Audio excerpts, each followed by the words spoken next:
ওয়াতু, এগুলো কি কেক বানিয়েছো? একটু মজা হয়নি। কি দিয়ে কেক বানিয়েছো হ্যাঁ, যে এত গন্ধ আসছে? কালু দাদা, তুমি মিথ্যে কেন বলছো? কেক যদি মজা না হতো তাহলে কি আর পুরো একটা কেক তুমি খেয়ে নিতে? একটু মুখে দিয়েই তো ফেলে দিতে, আর খেতে না। বুঝেছি, তোমরা টাকা দিবে না জন্য এসব বলছো। আচ্ছা ঠিক আছে, কেকের টাকা তোমাদের দিতে হবে না। আরে, আমরা তো ভাবছিলাম কোথাও না কোথাও একটু মজা আছে, তাই তো একটু একটু করে পুরোটাই খেয়ে দেখছিলাম যে কোথায় মজা আছে। তুমি কি দিয়ে কেক বানিয়েছো হ্যাঁ? কেমন পচা একটা গন্ধ আসছে। এমন পচা কেক খেয়ে কে টাকা দিতে চাইবে? সবাইকে মজার কেক দিয়েছো আর আমাদের পচা কেক দিয়েছো। শোনো কালু দাদা, আমি এই কেকগুলো নিজে বানাইনি যে পচা হবে।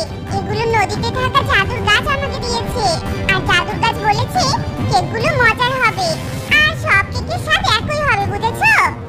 কালু, কেমন হয়েছে? হয়েছে, এবার তুমি টাকা দিয়ে দাও তো। এখানে সমালোচনা করার মতো সময় নেই। কাকুলি, দেখেছো কেমন বুদ্ধি করে টুনির পেট থেকে কথাটা বের করলাম? এবার আমরা ওই নদীতে থাকা জাদুর গাছ থেকে কেক নিয়ে এসে দোকান দিব আর টুনি থেকে ধনী হয়ে যাব। আরে, এটা তো দেখছি ওই গাছ